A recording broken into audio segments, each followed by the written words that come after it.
بسم اللہ الرحمن الرحیم۔ ذہنی طور پر معذور ایک یتیم لڑکی کی کہانی جو گاؤں کے لوگوں کی خدمت کر کے اپنا پیٹ پالتی تھی۔ گاؤں کے پاس ہی چند شاہ کی مزار تھی جہاں ہر سال عرس لگتا تھا۔ اس سال وہ بھی چند شاہ کے عرس کے میلے میں گئی اور وہاں سے اسے حمل ٹھہر گیا۔ گاؤں والوں کو اس کے حمل کے بارے میں پتہ چلا تو انہوں نے اسے گاؤں سے باہر نکال دیا۔ اگلے سال وہ اپنے نوزائیدہ بچے کے ساتھ پھر چند شاہ کی مزار پر نمودار ہو گئی۔ اس کا اپنا گھر تو کوئی نہ تھا مگر گاؤں کے ہر گھر کو وہ اپنا گھر سمجھتی تھی۔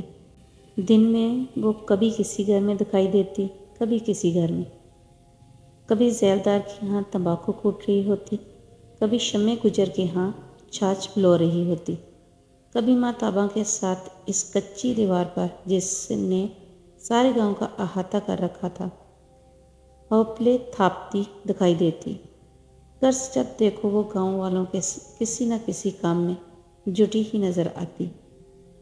کسی روز وہ گاؤں والوں کی بکریاں اس پہاڑی پر چرانے لے جاتی جس پر چند شاہ ولی کا مزار تھا اور جہاں پیڑوں اور جھاڑیوں پر رنگ برنگ کے جھنڈے 12 مہینے لہرایا کرتے۔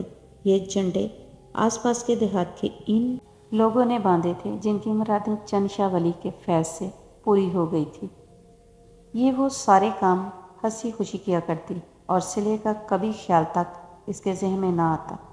کسی نے کچھ روکھا سوکھا دے دیا تو کھا لیا، کہیں سے کوئی پھٹا پرانا کپڑا مل گیا تو پہن لیا، ورنہ اپنے حال میں مست رہی۔ اس کی اوڑھنی میں جگہ جگہ شیپ تھے جن میں سے اس کے لمبے بھورے بال دھول اور تنکوں سے اٹے ہوئے کسی سادھو کی طرح چٹا کی طرح دکھائی دیتے۔ وہ اسی گاؤں کی ایک نائن کی بیٹی تھی۔ باپ کی اس نے صورت نہیں دیکھی تھی۔ 4 برس کی ہوئی تو ماں بھی چل بسی اور کوئی رشتے دار تھا نہیں، بس گاؤں ہی میں رل رلا کر پل گئی۔ گاؤں کی ہر عورت خواہ وہ ذیلدارنی ہوتی یا مہترانی اس کی چاچی تھی اور گاؤں کا ہر مرد اس کا چاچا۔ 15 برس کی عمر کو پہنچ کر اس نے خوب ہاتھ پاؤں نکال لیے، روپ بھی نکھر آیا۔ آنکھیں بڑی بڑی اور رسیلی جیسی ہرنیوں کی۔ شروع میں جس کسی نے دیکھا حیران رہ گیا اور دل میں کہنے لگا، ارے یہ وہی نائن کی چندی لونڈیا کاکی ہے جو 6-7 برس ادھر ننگ ترنگ نالیوں میں لوٹا کرتی تھی۔ کاکی کی عمر 4-5 برس ہی کی تھی کہ اس میں مجذوبیت کے آثار نظر آنے لگے تھے۔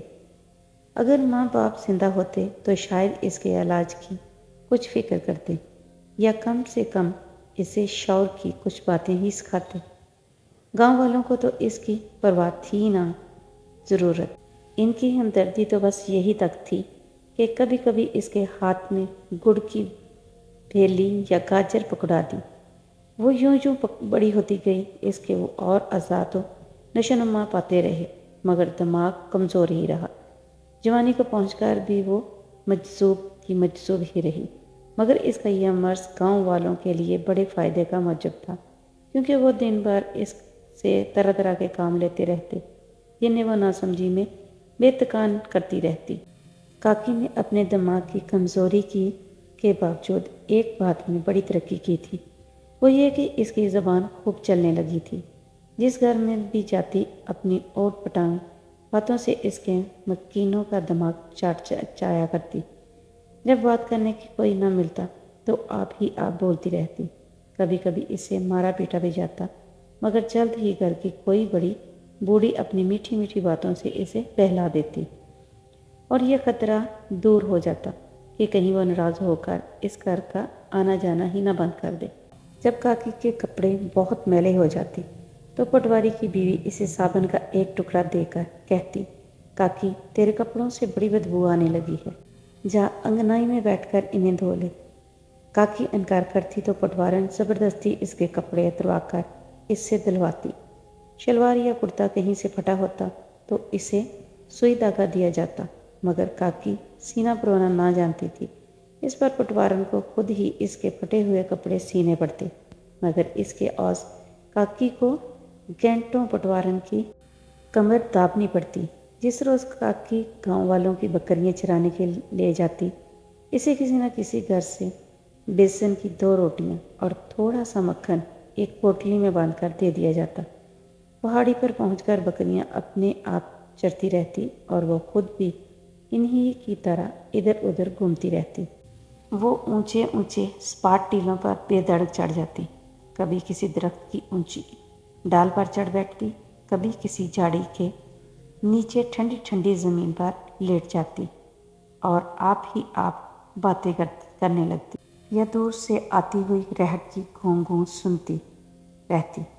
کبھی پہاڑ کی چوٹی پر جا بیٹھتی جہاں سے ایک طرف چند شاہ ولی کے مقبرے کا سبز گنبد نظر آتا اور دوسری طرف گاؤں کا بڑا سہانا منظر دکھائی دیتا۔ منالی کی آبادی 400-500 نفوس سے زیادہ نہ تھی۔ یہ ویسا ہی کچے گروندوں کا بے ترتیب مجموعہ تھا جیسے پنجاب کے اور گاؤں ہوتے ہیں۔ گردا گرد کچی دیوار جس پر اوپلے تھپے ہوئے، بیچوں بیچ بے ڈھنگی سڑک، کہیں سے تنگ کہیں سے کشادہ پیچ کھاتی اور قریب قریب ہر گھر کے آنے سے گزرتی ہوتی۔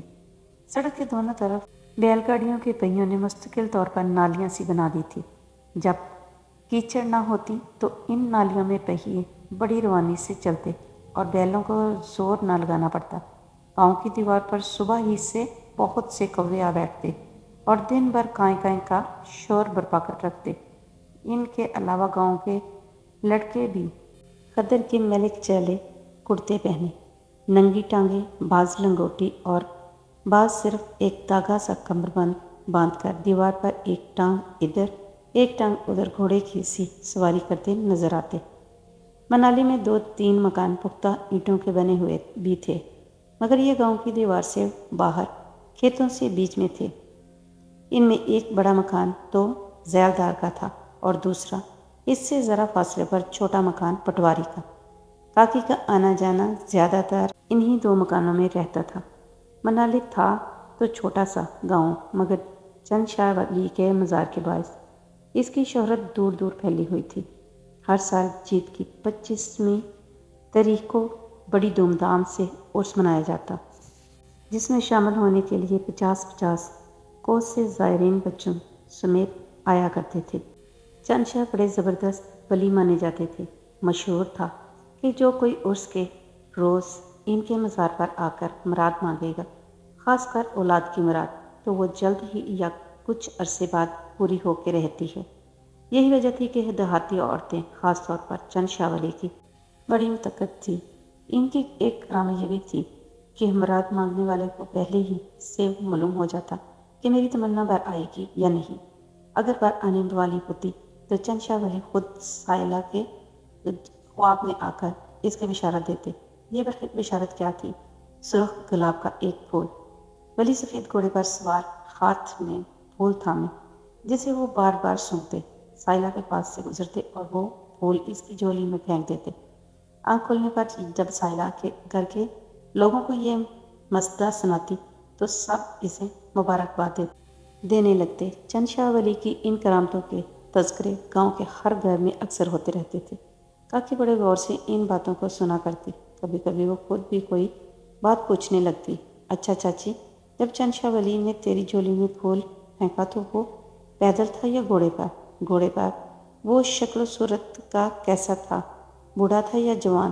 چپ کر پگلی، کنواری لڑکیاں ایسی باتیں منہ سے نہیں نکالتی۔ کیوں؟ کنواری لڑکیوں کو کیا ہوتا ہے؟ گھر کی مالکہ کے پاس ان کا کوئی جواب نہ تھا اور ادھر کاکی جواب کا انتظار کیے بغیر چند شاہ کے بارے میں کوئی اور بات پوچھنے لگتی اور مالکہ کو خواہ کا کوئی کام پیدا کر کے کاکی کو اس میں الجھا دینا پڑتا۔ تیسرے پہر کو بکریوں کو ہانکتی ہوئی پہاڑی پر سے اتری۔ گاؤں میں پہنچ کر بکریوں تو اپنے اپنے ٹھکانے پر خود بخود چلی جاتی اور وہ سیدھی مولا گنڈیری والے کی دکان پر پہنچتی اور اس سے گانٹھیں مانگتی۔ مولا گنڈیریاں تو گنے کے موسم ہی میں بیچا کرتا تھا، مگر سارا سال وہ اسی نام سے یاد کیا جاتا تھا، خواہ اس نے گڑ کی ریڑھیوں، میٹھے چنوں اور دال موٹ کا پانچا ہی کیوں نہ لگا رکھا ہو۔ یہ شخص سیاہ فام اور بدرو تھا۔ اس پر چیچک میں اس کی ایک آنکھ بھی جاتی رہی تھی۔ 40 کے قریب عمر تھی۔ 10 سال ہوئے اس کی بیوی مر گئی تھی، مگر اس نے دوسری شادی نہیں کی تھی۔ بس دن بھر اپنی ایک آنکھ سے گاؤں کی لڑکیوں کو گھورتا رہتا۔